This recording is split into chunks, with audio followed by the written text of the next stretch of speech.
Hi, I'm Sharon, and welcome to Eternal Love of Drama, a channel where two drama-loving, drama-watching people share their very strong and uninformed opinions about Chinese drama. We don't know anything about Dramaland, famous people, or any historical, cultural context. We just like watching and making fun of dramas. So thanks for joining us. Every episode, we start by awarding a Chinese Dramaland prize. We don't have a name for it. It's not fancy like the Academy Awards. It's Come up more with, like, an award name. right. So we have an award. It's more like high school yearbook style. So what are we going to give an award to this week? This week, the award is for the best team of Superfriends. Sidekicks are nice, and we've talked about sidekicks, but what's even better is having like a whole crew or team where everyone brings something to the table so that you always have someone that has the resources or skills to deal with whatever our drama writers throw your way. So today, we are talking about which Dramaland super team we would want to be on. And I will start with my runner-up, which is Ancient Detective. Ancient Detective, we're going to talk more about later, but they have a really fun crew of people, and not everyone like sticks through the whole show, but there's some really cool, he has good friends, and we'll talk more about that later. But my winner is actually Vigilantes and Masks, which is a drama that we watched on Prime Video, I think. Maybe. It is a comic book style drama, and they have like an origin story for each member of this super team, and it's really like they really do a lot of justice to each person, and they all bring these like really unique skills to the table.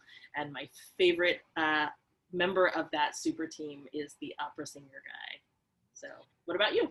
Okay, so I will give my runner up to Vigilantes and Masks because I think that they are great super friends. And one of the things that I think is really important about super friends is that they all like each other, but they're all different. And usually, because a lot of dramas, there's like a main sort of male character or like a main lead that's sort of seen as the lone wolf that fixes things.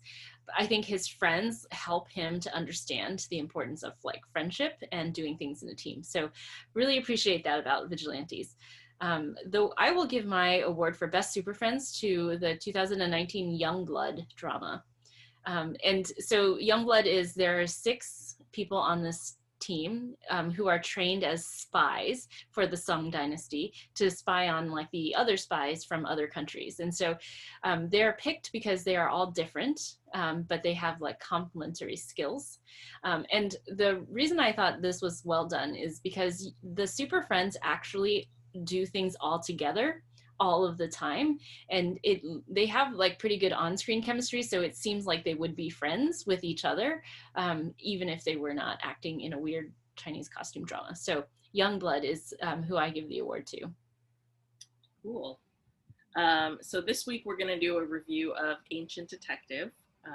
So why don't you start by giving us the synopsis? Sure. So Ancient Detective is a story about an ancient detective. Our detective, his name is Jim. Synopsis over. What else did we need? So it's 24 episodes. You can watch it on YouTube or you can watch it on Viki.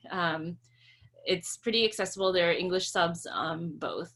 So essentially 8 years ago, Jianbuzi's dad, who is an actual detective, dies in some epic battle with a whole bunch of people from the martial world against an evil person. And the circumstances of his death are mysterious. So Jianbuzi himself was there, but he woke up with amnesia, so he can't remember anything about his past. He just remembers waking up like surrounded by a bunch of corpses. So his whole thing is he's going to solve the murder, the mystery of what happened that day in that battle, or the circumstances surrounding his father's death. And he does that by going into his father's diaries and his books and studying how to become a detective and the methods and understanding people. And he hones his craft, I guess, and enters Jianghu looking for the 4 remaining survivors of that battle. who are like the witnesses, in order to like A, find out like where the body of the murderer is, and B, like to figure out the circumstances. And as they go to each of these like places to find these four people, they encounter like mysteries and weird circumstances. And so, you know, across the 24 episodes, you do solve like four different mysteries. So that's essentially, you know, the quest or the setting for the, you know, it's very short drama actually. So this is essentially the summary. So what did you think? What did you like? What did you not like? I loved this drama, Mhm. and I guess like I've always like I've thought about whether I like mysteries where they give you the clues and theoretically you could figure it out, but then you like I did not figure them out before. I don't think I solved any. I don't think I solved them before he did. So I like the mysteries. I think the plot was very clever. I like that there were excellent supporting characters because like we have discovered the magic of like watching things in faster speed and skipping over the scenes that we're not interested in. And in some dramas, that's a lot of skipping because their side characters are just like kind of a waste of time. And all of his team of friends are really interesting. And I think you're going to talk more about them, but I'm going to talk particularly about well, first of all, I really like Zhao Huan with the like giant ass knife. Yes. um, and then he's such a good friend, and I like that both he and Jianbuzi are like not these twiggy men, these like tiny frail men that like appear in all these dramas that have magic, because there's like no way that anyone could like wield a giant knife if they were one of those actors. So I like that they actually found people that have muscle structure, and look like they could stay upright. But I want to talk about Sima Dang. Sima Dang is the historian, and he's really cute. He like has really powerful qinggong, like his like flying, running around really quickly, jumping powers. And he's a historian, so he goes around with his little pencil and his notebook, and he's like writing down historical records. And there's a really interesting thing that happens at the end where he is called upon to challenge his professional ethics in order to save one of his friends. And I think that that's a really interesting. So on the one hand, it's a really interesting commentary on sort of like the freedom of the press and the writing of history, and how he is like deeply ethically committed to writing only what he sees as the truth. And yeah, I just, it's a really, and then his character, even though he has a smaller role in this drama, really has to like face this ethical dilemma at the end, that goes to the core of like what he believes in and his personal values. And I really like that when you get that for the supporting cast.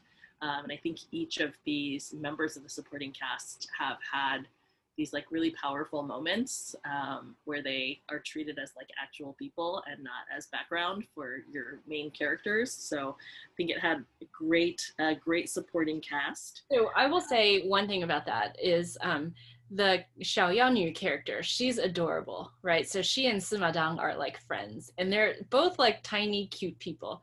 And the same time he's having his like serious ethical dilemma about can you rewrite history and is it worth it to save your friend, she's having a parallel one as well, because she's a physician and her commitment is to patient confidentiality. So she will save you if you have money, right? That is her rule.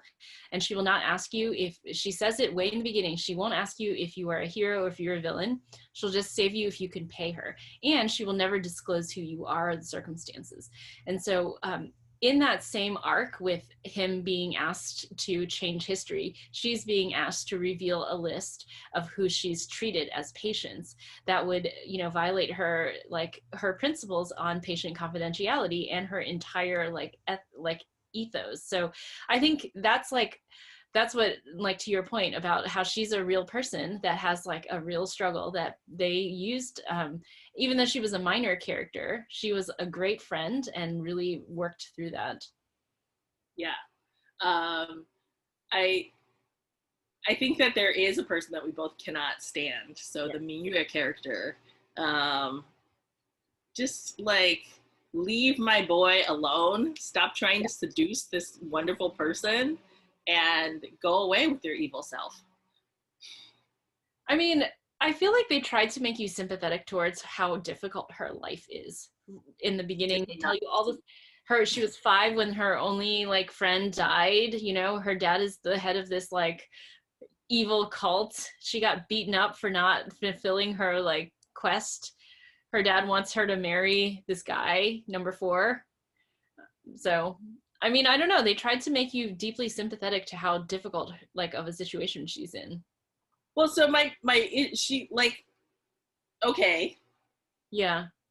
and also Yeah. like you have Zanzichi, who is also from this like assassin sect, Mm-hmm. and so Miura is the spy, and Zanzichi is the assassin.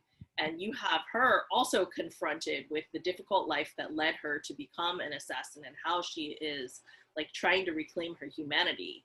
And Mm-hmm. like when you juxtapose these two characters, you're like, oh, you are an adult person that has agency and free thinking skills. So you could have Yeah. chosen to also be a person that like tries to embrace your humanity, but instead you're not. So Mm-hmm. I Right. I am not sympathetic to her. And I just find her like I was thinking that perhaps if they had introduced this character in the way that she interacted with the rest of the team, without telling us the backstory, without telling us that she was a spy, and let us like discover that, would I have like how would I have felt differently about her? I don't know, but I just wanted her to go away. I did not like her. I think you're right that a reordering would help. That first intro where she's explaining the like the two parts of the like Susamen like sect, that could have come later and you would have been like, whoa, right? But anyway, I agree with you. She was a bit annoying. And I'm sad that she made my friend sad. I think that's to me that's like the the mark of like the good drama, when you start thinking of these people as your friends and you like are supporting them. Two more quick things that I really liked. I really enjoyed Jimbu's fur wearing. I'm a vegetarian who's anti-fur, but like he looked really good in his furs. Um, and I think the costumes were cute. His costumes were cute, and I really liked our zombie friend. Um, Well, I guess we committed to no spoilers, so I won't say what I think about the zombie. But yes, but there are not enough hopping zombies in any of these dramas. exactly, hopping zombies were a staple part of Yes. what we watched as kids. And like zombies in Chinese dramas apparently like have their arms out and they don't walk, they hop Mm-hmm. to travel. So there is an appearance of this thing that I missed. So Yeah. what are your thoughts? Okay, so I really liked the fighting. We've talked about this. I think if you are calling yourself like a costume drama with like, in the martial world, then you must have good fighting.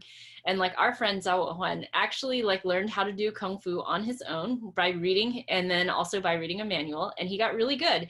And so then like his showdown, right? He's got the great fighting scenes, obviously, and his showdown with number 4 was like really good to watch. So I enjoyed the fighting, and that it was like actual fighting by people who look like they could actually fight rather than just like spin around like ballerinas.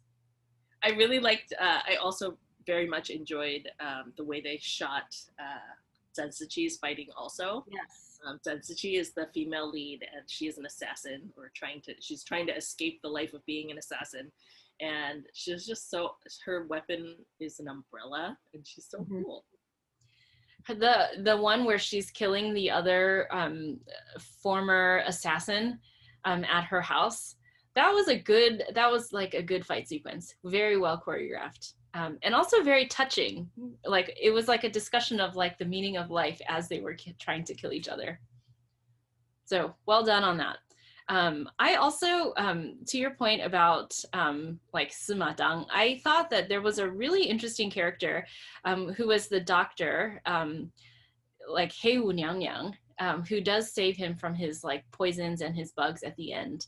And I thought that she was a really interesting character because the whole time everyone's telling you Hei Wu Nyang Nyang is the best doctor and can save him, and you think that it's a woman, and then you meet him and it's a man that is like, I guess what we would consider to be like a cross dresser, right? And whether or not he's gay is like left to inference, right?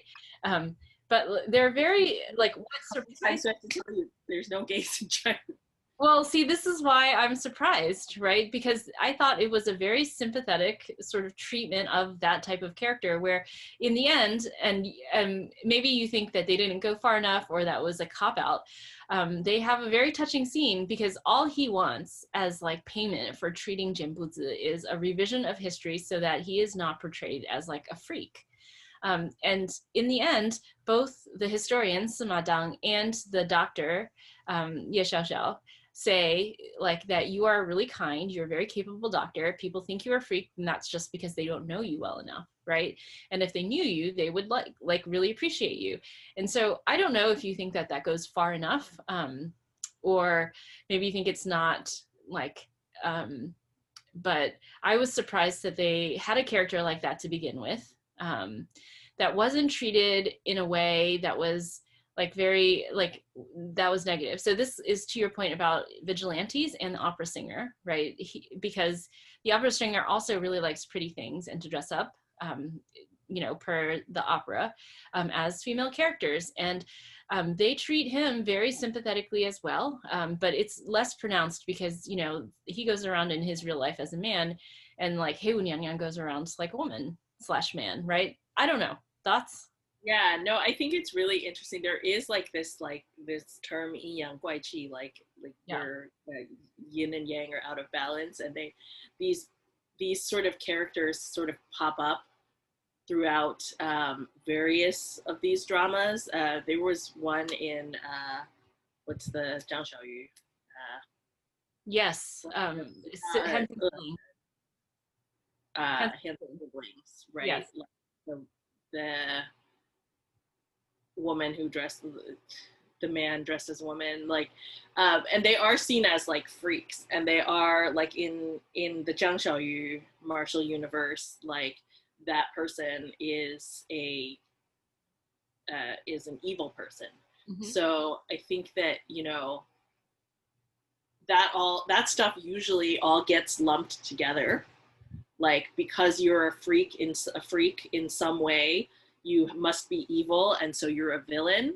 And so I think both with Vigilantes and with this one, it is like a baby step, right? It's a good like positive step for like you can have like uh, you can present your gender in a non-traditional way and be a good person, right? So would I write something in this way? Like, no, I would probably go further, right, to affirm their humanity. But like, I am also, I live in the San Francisco Bay Area in 2020. So, I think that it is a positive, like, because that was a really good person, and same with in Vigilantes. And I think that like the first step towards like more like cultural social acceptance is like recognizing that like it's possible, like certainly like you can present in whatever gender identity you want to present and also be a bad person, but like let's start with having good people out there also.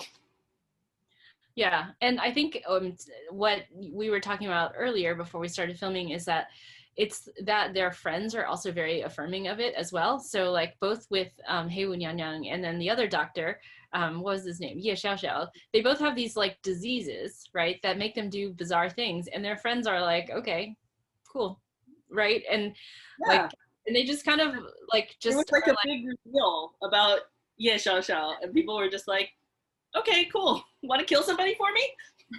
Or like, will you save my life, right? Or something like that. And You know? So like, I think that's like what you want in a team of super friends is yeah. people that will have your back. So, what else did you like? Anything else you liked or didn't like that you want to call out?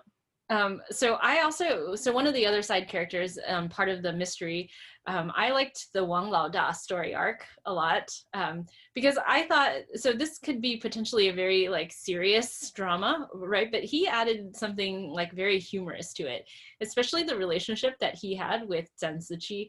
I thought that was like pretty funny. And it was a serious story, but in the end, I thought, like add a little humor. Eat your chicken, like just do your thing. And that was the mystery that I didn't solve. Like I actually did figure out who killed the person on Puppet Island, Quele Dao. I figured that one out. And I figured out the one where they're all in the inn with the doctors. See, did you like how I didn't give it away? Like by saying like, I knew it was this person. We're working on it. We're working on not telling all the spoilers. Right. Trying. Because Okay, we want to watch these things. yes. Actually, we try less hard when we hate it. That's true. That's true. I'm going to tell you everything about all the ones that I don't think that watch. Tell you all the times she stabs him in Love in Between. Okay, so let me also say one other thing. I thought it was too short, but for different reasons than you thought it was too short. Like I want season 2 because okay, when you watch the last episode, like there's such a good twist. It's so good. Yes, it's so good. And then it ends and you're like, wait, stop. Tell me more, or I want this to continue. So I really hope there's a season 2 because like I feel like there's so like in the last like 15 minutes there is enough, they open the door to enough content to do like an entire second season and more if they wanted to. Yes. Yeah. I cannot wait for a second season. It was so good. Because it causes you to rethink every single thing that happened before. And so it makes you like visit all of the episodes like in your mind. One like, of the first things that I thought after the reveal was I need to watch this whole thing again. Yeah. Yeah. It ends it's that good. You guys. Gender neutral guys. Yes. Yeah. So you would recommend it? You would watch it again? I have watched it. Well, I've watched a lot of it again to study for this, to take some notes. I kind of skipped through. It is good because they do lay out the mysteries well. So that, the thing is with like mystery stories, if they don't, like, if it's not believable, like you're like cheating, right? When you like write certain things in, but this is like logical, it's reasonable. And I think the way that he goes about solving the crimes is also logical and reasonable. And he like explains to you as he's doing it, I'm thinking about it this way because I'm trained as a detective and a detective thinks in this like analytical way, or, like some combination of those kinds of words. And so, he's processing the data that he's received and you're there with him. So it's not like, and I don't know if you've ever watched Ellery Queen. There are like very old school mysteries that you can find on Netflix. But at one point, at like the 85% mark on all of those videos, he stops and he stares straight into the camera and he says, who did it? Were you paying attention? Because like they intentionally gave you all the clues that you needed. They laid out all the breadcrumbs. Mm-hmm. So I thought it was like very true to that. So I would recommend watching it. I would recommend watching it again. And if they have a season 2, I would recommend watching season 2 as well. Without having seen it. No, but you have to, because you have to know. Yeah. Same. I watched, I didn't have anything to watch the other night and I just turned it on and like, it just remembered how much I liked it. Mm-hmm. I highly recommend if you like mysteries, and it's not that kind of annoying mystery where when they reveal like the culprit, it's like some hidden information that there was no way for you to know. Like they do lay out, so if you are the kind of person that likes to like sit and solve it, it is possible. And it's just really good. I really highly recommend it. It's so good. It's also very accessible for non-Chinese speakers because it is very straightforward of a story. So you can I think very easily become engrossed in it. Yeah. Okay, so I guess that's it for Yeah. this episode. If you liked our video, feel free to click the like, feel free to subscribe to our channel, and follow us on Twitter.